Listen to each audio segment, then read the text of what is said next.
பிப்ரவரி மாதம் 24ஆம் தேதி திங்கட்கிழமை. சீராக்கின் புத்தகம் முதல் அதிகாரம் 1-10 இறை வசனங்கள்.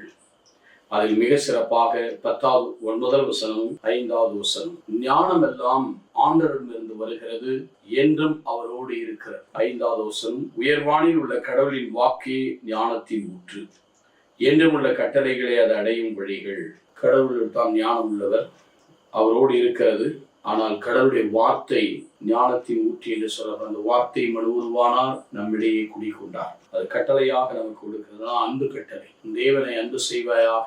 மார்க் 12:31-35 சொல்லப்பட்டிருக்கிறது. உன்னைத்தான் நீ அன்பு செய்து உன் அயலான அன்பு செய்வாயா. Be rooted and grounded by his love. 3:17 சொல்லு. அவருடைய அன்பின் ஆணிவேறு மடித்தளமாய் நாம் இருந்தோம் என்றால் அந்த அன்பு ஞானத்தின் வழி நடத்தலாம்.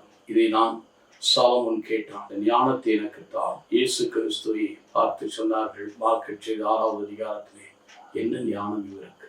ஞானம் எங்கிருந்து வந்தது? தேவனிடமிருந்து வருகிறது. ஆவியானவர் இறை வார்த்தையில் வருகிறது. ஆவியானவர் வழியாக வருகிறது. அவர் அந்த ஞானத்தின் வழியாய் நமக்கு நிறைவளிக்கிறார், ஒளியாக இருக்கிறார், ஜீவனாக இருக்கிறார். அந்த ஆசிரியை பெற ஒப்புக் கொடுப்போமா? ஞானம் ஏதேனும் குறைவா இருந்தால் என்னிடம் கேளுங்கள், நான் அவர்களுக்கு கொடுப்பேன் என்று சொன்னவரே, நீரே ஞானத்தின் ஊற்றானோம். உடைய வார்த்தை ஞானத்தின் வல்லமையை வெளிப்படுத்தக்கூடியதாக இருக்கு. ஆவியானவர் இதோ ஞானத்தோடு செயல்பட எங்களுக்கு அந்த கொடையும் கனியினால் நிரப்பும். ஆசீர்வதி நல்ல